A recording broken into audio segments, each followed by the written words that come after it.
Hey everyone, welcome to Lunch with California Common Cause, our weekly opportunity for us to chat with our members and others interested in building a better and more inclusive California democracy.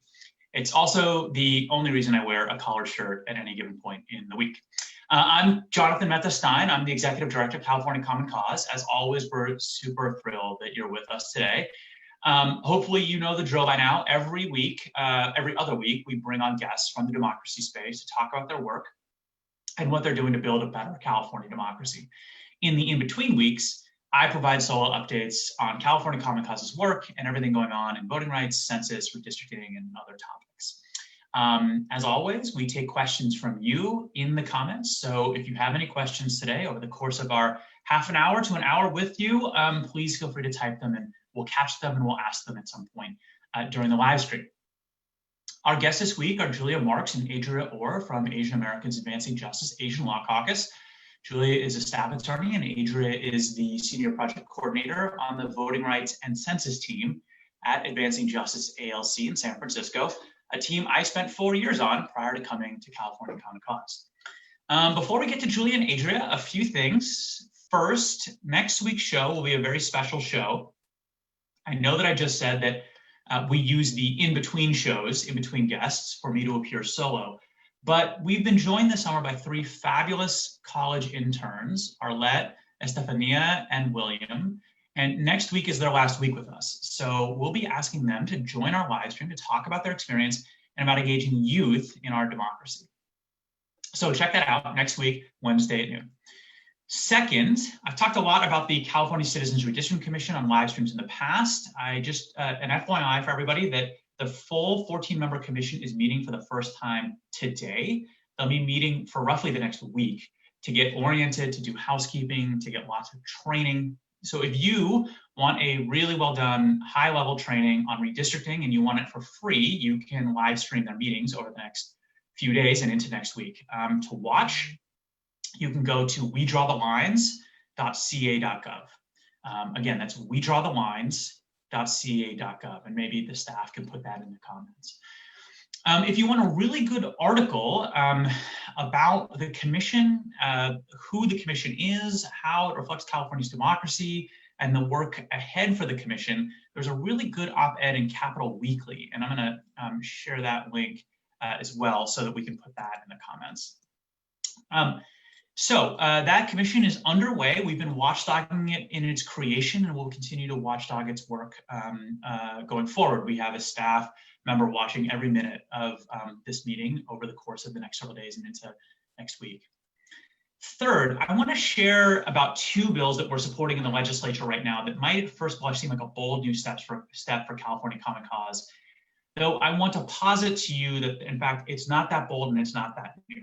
In fact, I think they're right in our sweet spot. So after the police killings of George Floyd, Breonna Taylor, Ahmaud Arbery, and other unarmed Black Americans, we at California Common Cause had the same difficult, introspective conversations that many of you had, I'm sure, in your families and in your communities.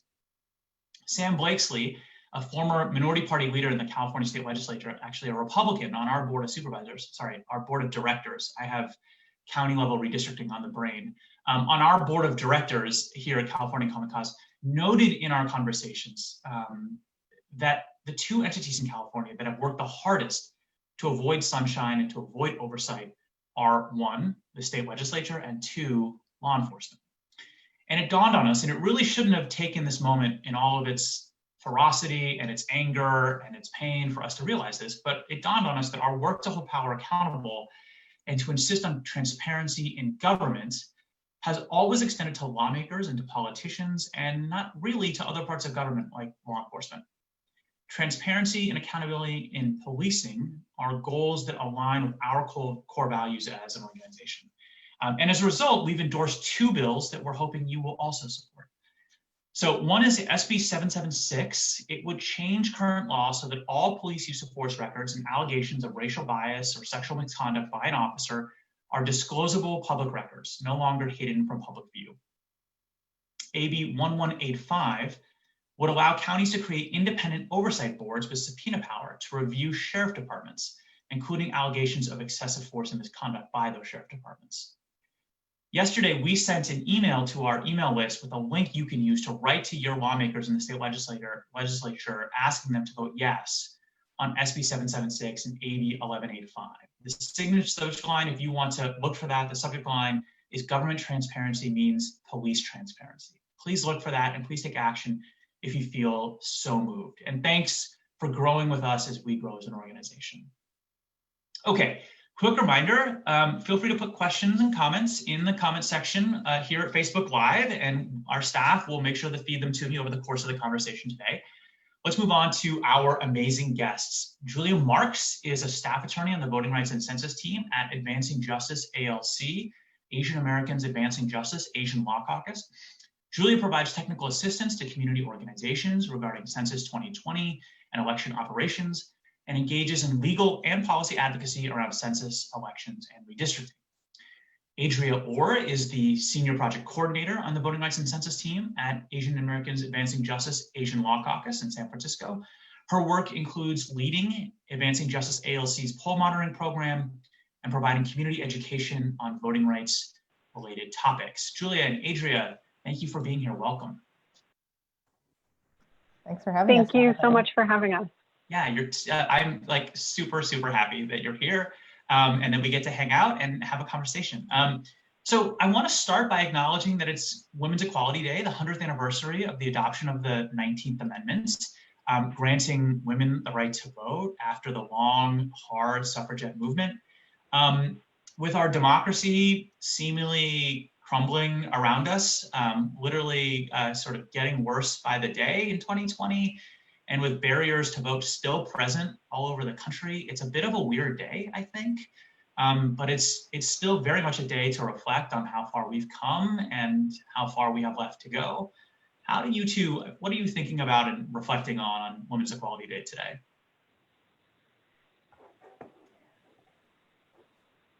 Well, I can start. I feel like, you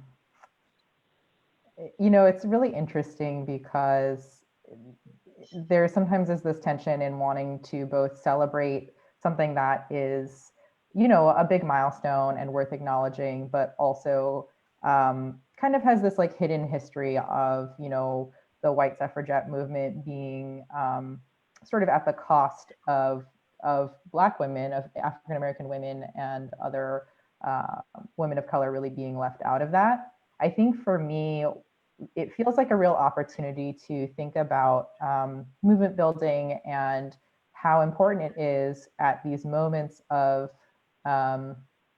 victory to also take stock of how much further there is to go, right? So, you know, the push for the women's right to vote never should have ended just, you know, with the passage of the 19th Amendment and saying like, okay, like now we're all good.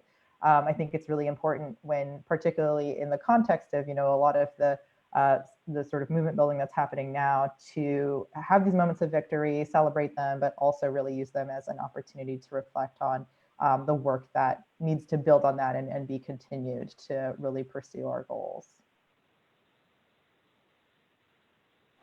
Julia, yeah. Anything you want to add? Yeah, thank you for that, Adria. You said it so well, so I'll be brief, but I do think we can appreciate progress that has been made, but also be thoughtful and at times honestly critical of the positions people took on the path to making that progress. And so many people are still excluded from the democratic process. We don't want to only celebrate our victories. We want to keep looking forward so that truly everyone who wants to participate has a chance to participate. And in doing that, we need to reflect on our own privileges that we bring into our advocacy work, and think about who's in the room but who's not in the room and how we can fix that so more people have their voice. Yeah, I mean, the passage of the 19th Amendment didn't mean that all women had the right to vote. I mean, I think that that's something where groups that we work with have front of mind, right? I mean, it was really the Voting Rights Act in 1965 that gave women of color a free and fair right to vote, if it can be called free and fair in today's America.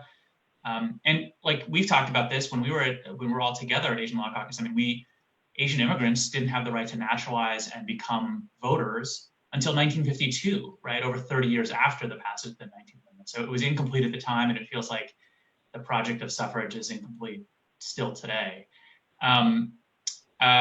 So speaking, folks, about the challenges of voting rights and sort of building a full democracy, we have a way that you, the viewer today, can help us with that in November at the end of the conversation. So we have a little call to action for you, so stick around for that.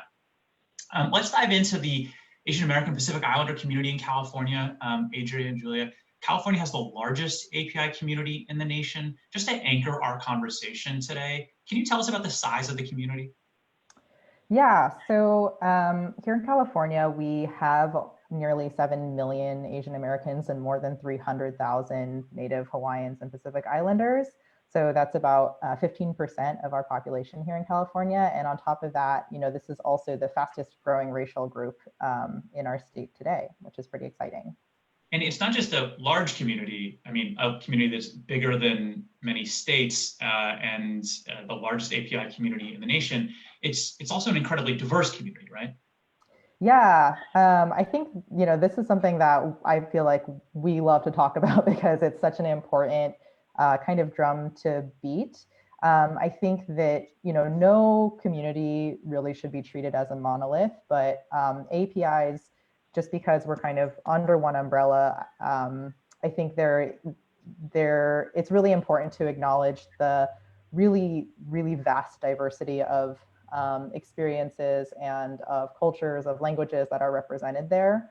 And this is something that we really see kind of coming to the front when we think about, for example, like the model minority myth, which, people watching may or may not be familiar with. And the model minority myth is basically this kind of idea that Asian Americans as a group, the APIs as a group are kind of like, they're good, they're a successful group, they're educated, they're doing great, and they should be kind of treated as, this aspirational model for other minority groups to reach for. And this is, intensely problematic and damaging, like on so many levels. And on sort of one front, there is the way that APIs are then kind of used as this wedge group to essentially kind of drive down, particularly Black and brown communities to say like, hey, it's your fault that you can't achieve these standards.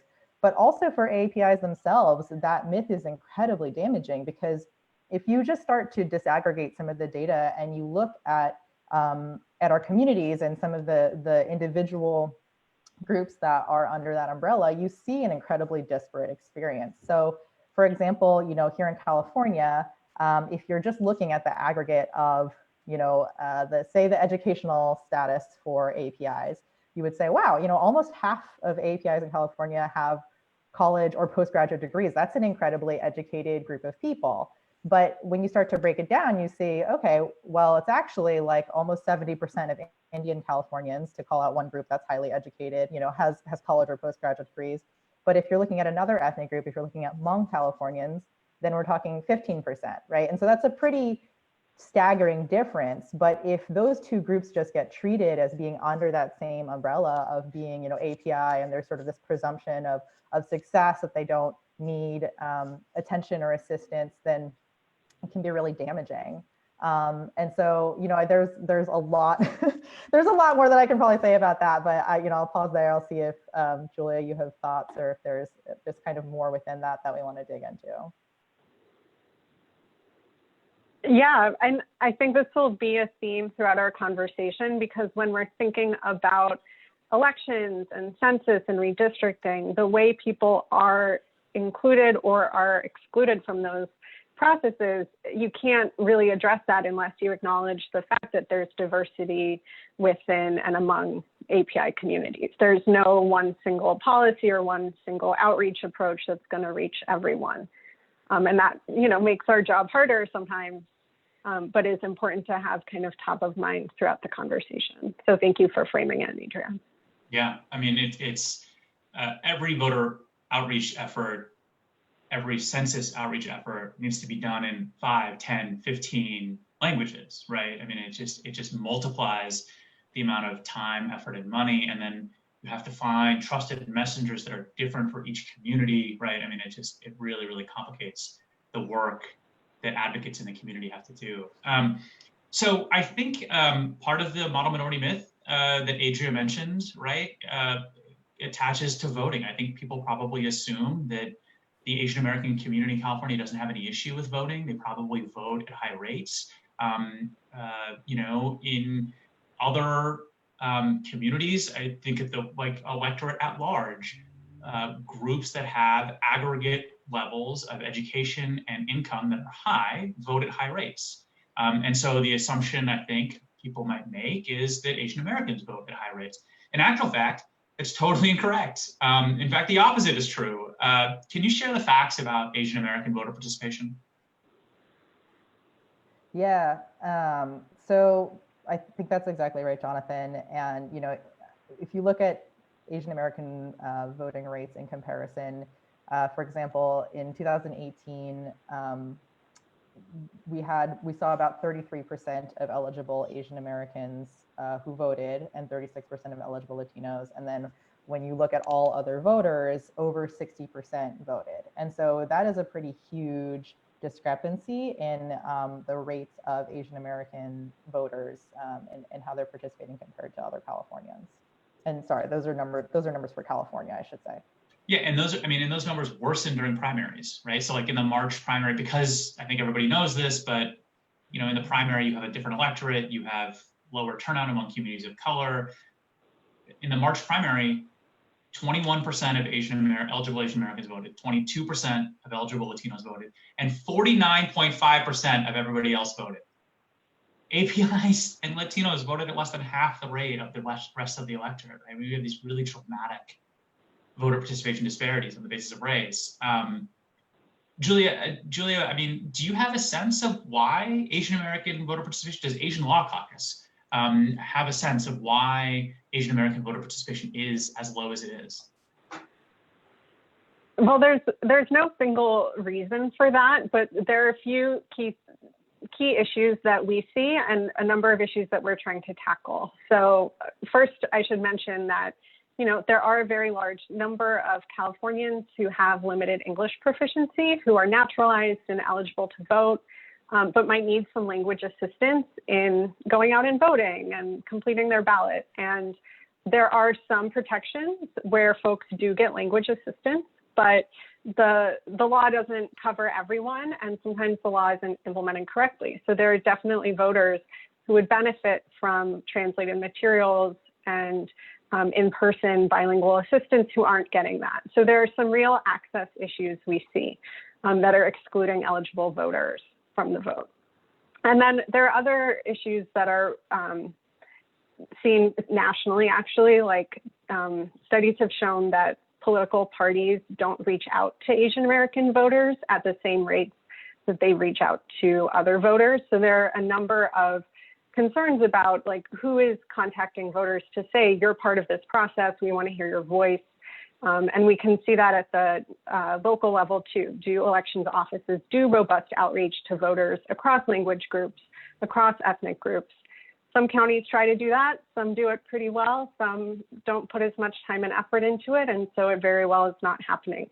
So there are a number of reasons voters might not realize that they're supposed to be part of the process, or if they do, that there are services to meet their needs to vote successfully.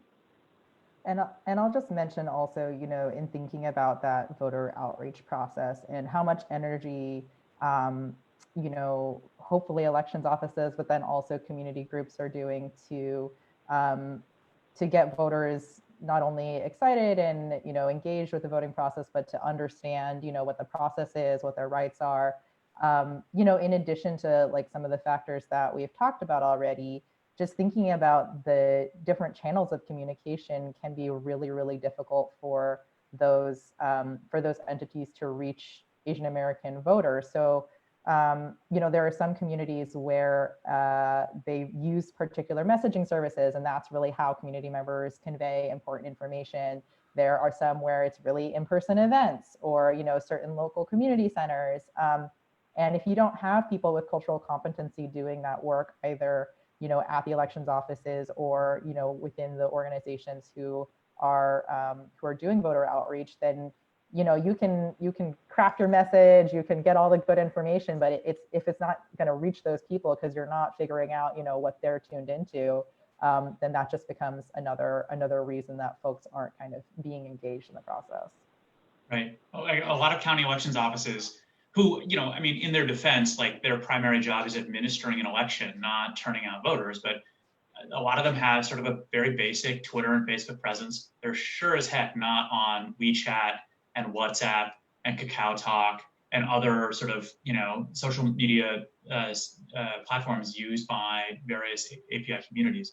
I also think it's just interesting that so elections are going to make decisions.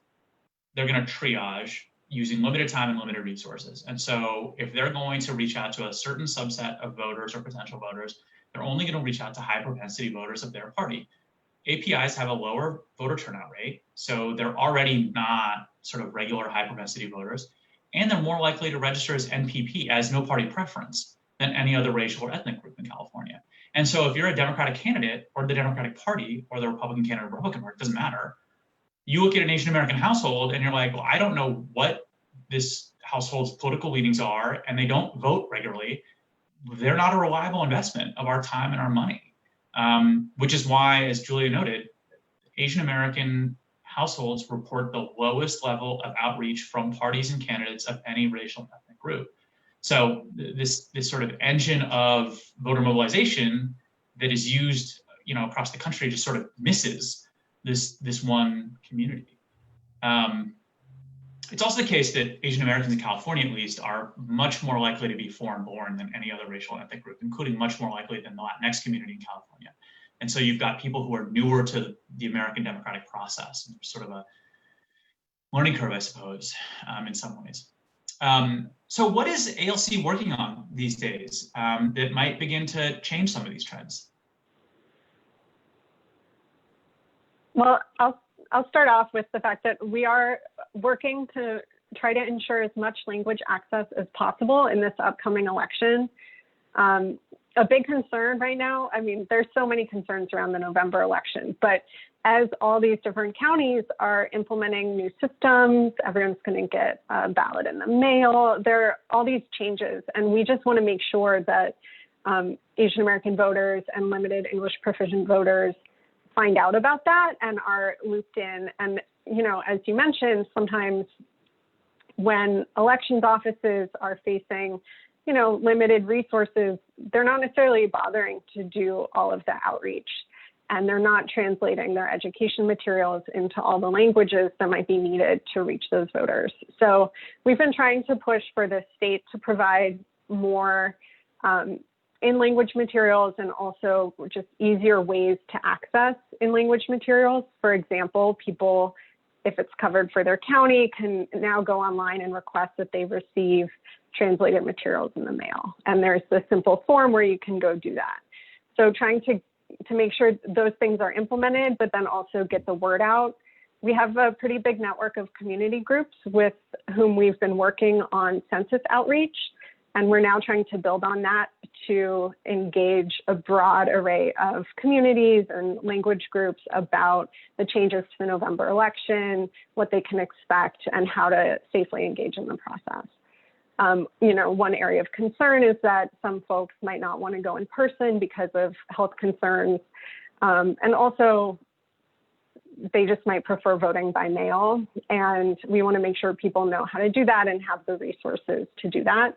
Though some voters vote by mail isn't their preference. And so we also want them to know that in-person voting is available. So I will admit the messaging gets a little complicated when you have such a variety of choices and such a variety of preferences among voters.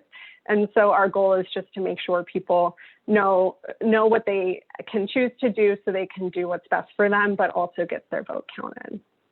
You know, Julia, you mentioned that if a language is covered in a voter's county, they can ballot. Can you explain what you mean by that and how language access in elections typically works?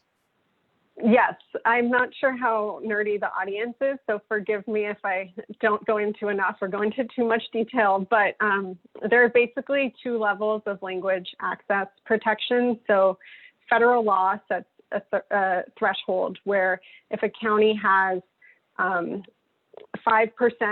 LEP voters in a specific language group, that county has to provide translated votable ballots and translated versions of all the other key elections materials to voters. They also have to try to recruit bilingual poll workers for those languages. So voters can, vote in their language if their language has met that threshold. And then under state law, there's a slightly lower threshold of 3%, but you don't get the same level of services. So if you speak a language that's covered in state law, but not federal law, then you can go to your polling place and get a reference ballot that's been translated into your language, which you'll then hold up against your English language ballot and compare, but you still have to actually fill out the English language ballot. So it's not as robust as federal law, but it's definitely more than just having to guess your way through an English language ballot. And Asian Law Caucus, as you know, Jonathan, since you worked on this case, was successful in the past year working with partners in LA and at the ACLU to get a expansion of the languages that are covered. So the way the law was previously interpreted was incorrect and was excluding quite a few languages from coverage. And so for the first time, additional languages will be covered in many counties around the state starting this November. And again, that's for the state level languages, so that entitles voters to these written reference ballots rather than votable ballots. But one thing that's difficult is if a voter doesn't have a notification a notice in their voter file indicating that they want to receive those materials, they won't necessarily be getting them by mail. Well, they won't be getting them by mail. So in the past, a voter who relied on that type of reference ballot would just walk down to the polling place, ask to see it because there were signs indicating it was available, and then use it to vote.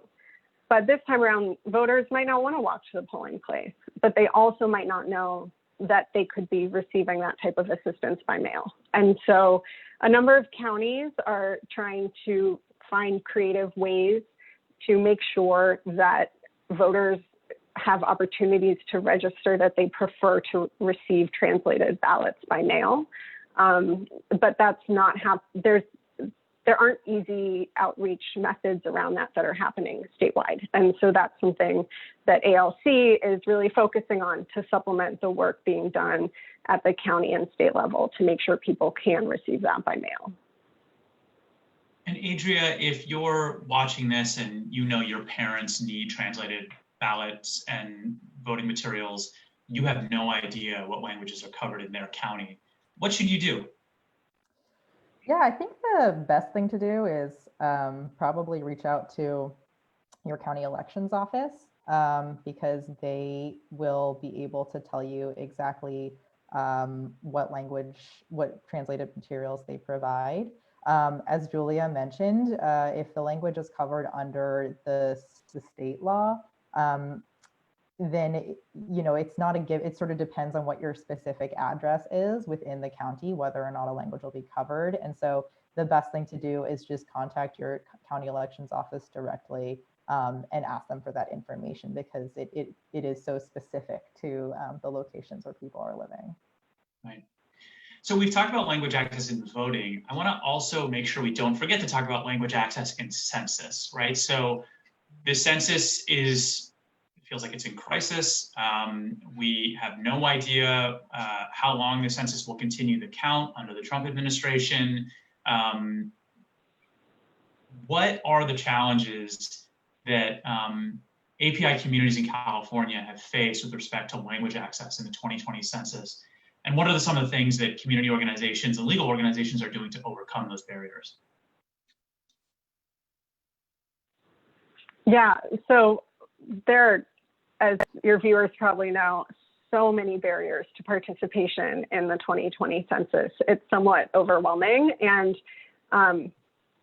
language access is a key one of them, but it also intersects with other challenges with the 2020 census. the attempt to add the citizenship question last year, and then the ensuing statements from the Trump administration about gathering citizenship information through administrative records and about excluding undocumented immigrants from the reapportionment count. There's just kind of this deluge of anti-immigrant actions that are explicitly tied to the census that accompany other types of anti-immigrant actions and statements. So in that context, having adequate in-language outreach and information is extra important, because it is especially immigrant communities who are being threatened and deterred from participation. And so there's a huge number of community-based organizations that are engaged in census outreach work. And one thing we've been doing is convening some of those groups for the last nearly 2 years at this point, to have like real conversations about what are some of the fears and concerns around the census, and then what are the benefits of census participation that make it so essential for folks to participate and be counted. And we've been worked with groups throughout the last couple of years to come up with, materials, phone scripts, outreach blurbs that can help reach communities, and worked to translate those into more than 20 different languages so that a wide variety of API communities can be reached. And some of that involves what we mentioned earlier too, about thinking about what types of materials and media reach different groups. Some folks are less inclined to read a long fact sheet, but would respond well to some sort of like radio messaging and auditory content. And so we've been trying to create a wide enough range of that with community partners to reach folks to share why the census does matter and how people can respond. Nevertheless, there are things that are very much outside our control about language and the census, and that's namely that the census form is only available in paper in English and Spanish, and then there are phone lines in another 12 languages, or another 11 languages, and the internet portal is only available in those languages, and there are more than 100 languages spoken in California. And so for a lot of people, it won't be enough to go online and answer through the methods that the Bureau is pushing people to respond through. And so their community-based organizations have been really important to provide assistance for folks who speak different languages. And one thing that I found very invigorating, and that I hope we can carry on into other forms of civic engagement work, is that such a huge variety of organizations have been involved. It's not just civic engagement orgs that are doing census outreach. It's, early childhood education programs. It's community services for seniors. Someone was even doing census outreach through their senior stretching group, so that worked with immigrant communities in Oakland. And so seeing this like huge array of folks really excited about the census and doing that truly direct in-language outreach work has been uplifting. And while the census numbers aren't where we'd like to see them, considering the immense challenges to the count, I think we can be proud of all the good work people have been doing to provide that assistance and outreach. That's awesome. Thank you for sharing all that. Do we know I know we know what percentage of California has responded to the census. Do we have that data disaggregated by racial or ethnic community? No. So the Census Bureau releases response rates overall. And then some people with more sophisticated data skills than I can do an analysis of zip codes with different density racial and ethnic groups, and then compare that to zip code response rates to kind of estimate. But at this point, we don't have hard numbers on that. I will say that one such study found that Asian Americans, based on that zip code analysis, seem to be responding at lower rates compared to other groups than in the past. In the past, Asian Americans overall noting our earlier conversation about the importance of disaggregating data and saying we can't do it here. But if you are to look overall, in the past, Asian Americans have been close to the rates of white people in responding to the census, and that does not seem to be the case for this census. Okay. All right. So first of all, I just turned 37 and I feel like I need a senior stretching class in my life. Like the back pain I wake up with every morning we all need that now. Is so brutal. Okay, so folks, if you're watching at home, please, questions in the comment section would be fabulous, and we'll get to them as we wrap up here with Julia and Adria. Adria, I want to turn to you. We promised our viewers that we give them an action item, a way that they themselves can help protect democracy in 2020. Can you tell us about poll monitoring, also known as election protection? Those two terms are sort of used synonymously. It's a way that volunteers can help protect the vote. What is it? How does it work? And how can people get involved? Yeah, I would love to talk to you about it, since I know this is very near and dear to your heart, being the master of poll monitoring in California.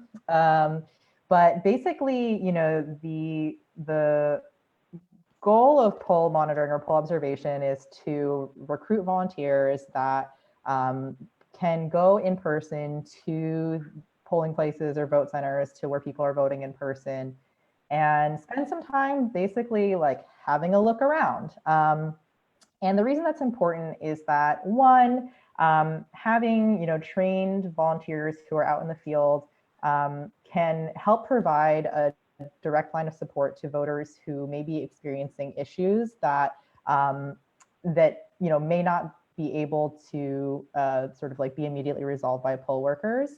So volunteers who are out there at polling places can, you know, kind of directly help voters who are encountering issues.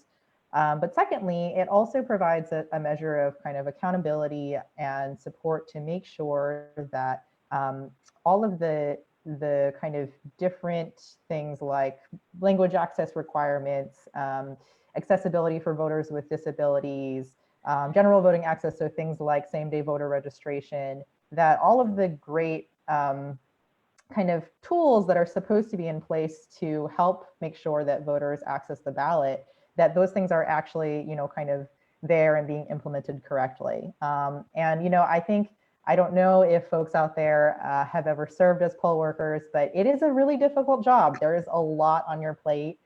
There's a lot going on, and it's really easy for things to slip through the cracks, especially things like translated materials, for example. So this is something that, particularly for Asian Law Caucus, in our poll monitoring work, we spend a lot of focus with our volunteers to make sure that those language access materials and supports are in place as they should be. And we find that, you know, it's just really easy for, as you know, I think, Jonathan, you mentioned earlier that sometimes there's sort of like a triage effect that can happen where folks are thinking about where to focus their resources, and the same thing happens for poll workers, you know, on election day, who have, like I said, a lot on their plate. So these volunteers are really vital to helping make sure that when voters are, you know, showing up to vote in person, that they are having the experience that they're meant to have.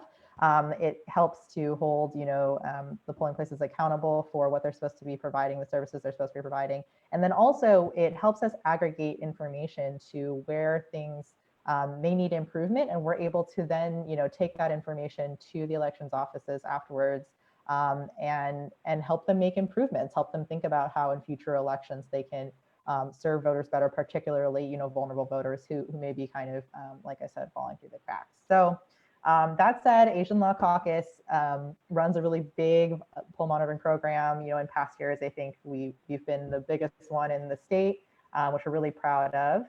We send volunteers to counties in the Bay Area and in the Northern Central Valley.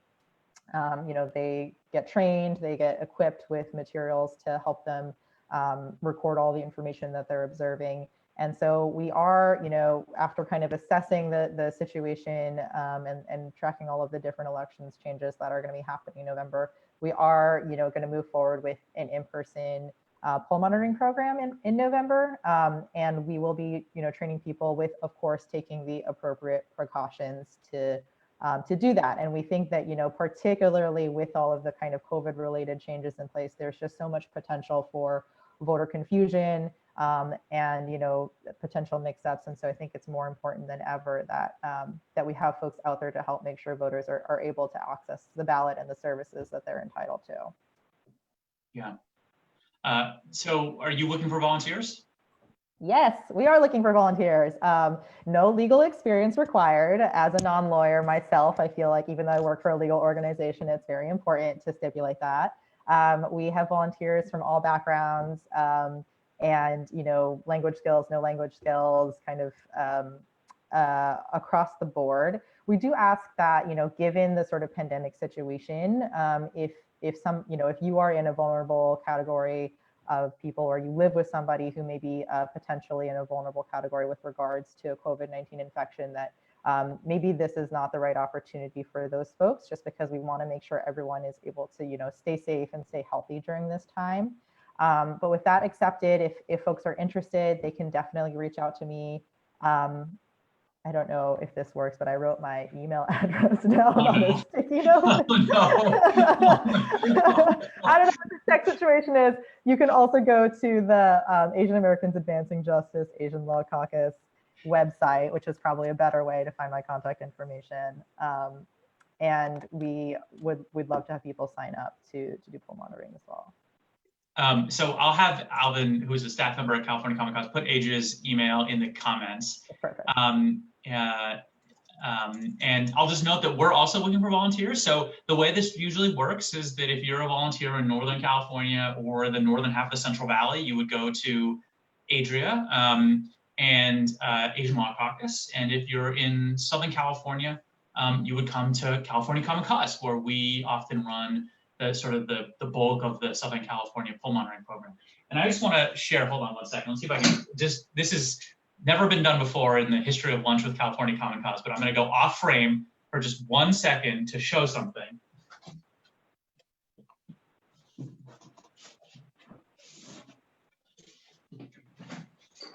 If you volunteer as a poll monitor, not only do you protect the right to vote on election day, you also can contribute to the creation of great reports like this one, Voices of Democracy, the State of Language Access in California's November 2016 elections, published by Asian Law Caucus in 2016, actually in 2017, following a 2016 poll monitoring program.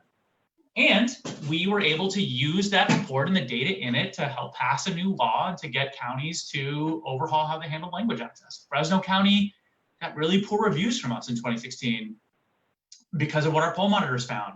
And we sent them a list of recommendations. And by 2018, they had overhauled how they handle language access in their polling places.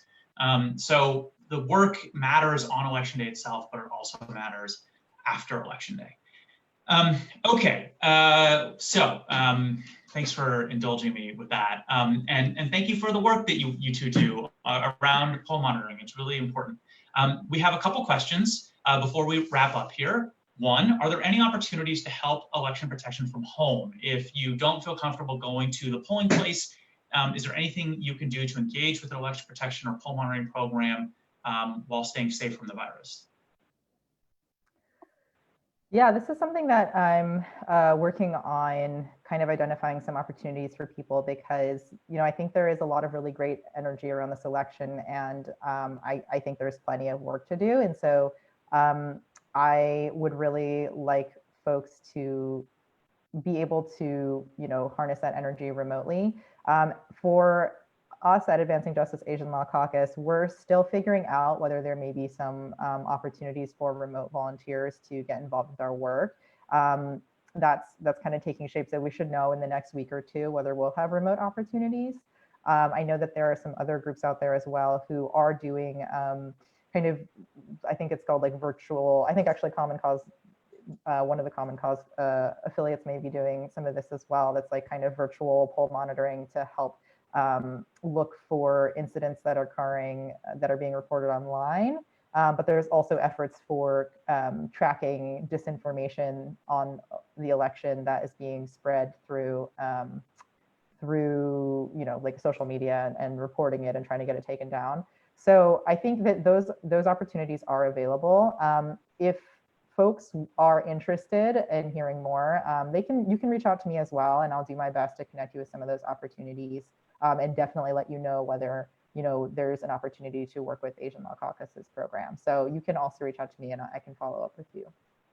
Yeah, and at California Common Cause, we have an opportunity, we think we're going to have an opportunity where we're going to do a texting campaign where folks can text low propensity and limited English speaking voters, hopefully in language, in a variety of languages, really needed information about how elections will be different in November 2020. So that we actually have a question from a viewer, the inimitable Paul Mitchell asks, are you seeing any additional concerns regarding the security of vote by mail, trust in the postal system, given that how many people are going to be voting by mail? Are voters who are foreign born or lower income communities concerned about having access to voting, or that their vote won't be counted? And let me take the first stab at this. So Paul, thank you for the 4 or 5 questions packed into that paragraph. We appreciate it. It's like central to the challenge in 2020. The answer is to all of your questions, yes, we are seeing increased levels of concern.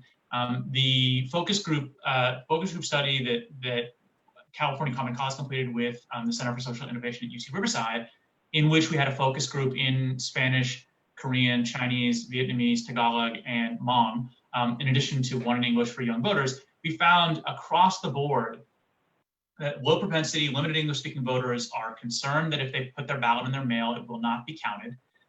The problems with the USPS exacerbate those concerns.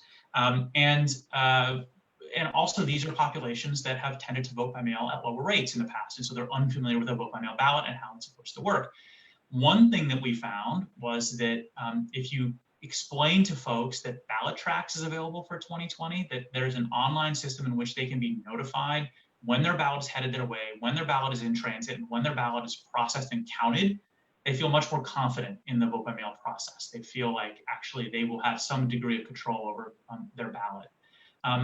Also, folks just want good information about how voting works, especially in this sort of changed voting environment of 2020, but they want it in language, they want it from trusted messengers who they know and they respect, and they want it in ways that are conveyed, this is our finding, conveyed through graphics, images, symbols, and not huge volumes of text. These are voters for whom you just have to be very careful and very individualized in how you do your outreach.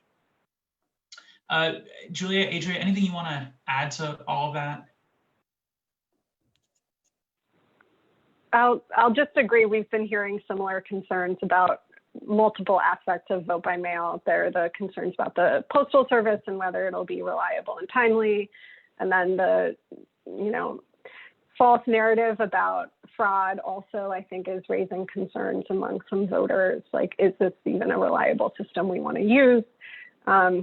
And so we're trying to make sure people know that it is, and you just need to be thoughtful about when you send that ballot out, do it early. One other area of concern for Asian American voters, we do see higher rates of signature mismatch issues with voters in some counties, especially if folks are naturalized citizens who may, have language barriers or might have different concerns that would flag their signature for review in some way. Julia, what is signature? So we want to make sure. Oh, sure. So when a vote by mail ballot comes in, it should have a signature on it. And the elections office compares that to the signature or signatures that they have on file for that voter. And if there are significant discrepancies, it might get flagged for additional review, or for a voter to receive a notification in the mail saying, we see a problem with your signature. Can you please submit an additional signature to confirm this was you? So studies of certain counties in California found that Asian American voters actually had more issues with their signatures than other racial and ethnic groups. So we're including some of our content will be about how to successfully vote by mail to try to ward off having that type of racial disparity appear again in this election, especially when so many people are voting by mail.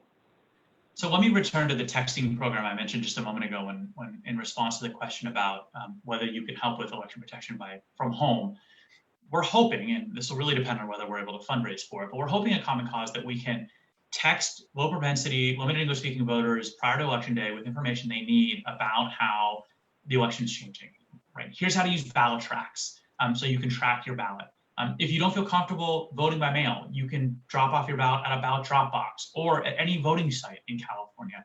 If you do use the mail, California allows 17 days for your ballot to arrive after election day. So you don't need to worry about whether or not it's going to get there in time, stuff like this.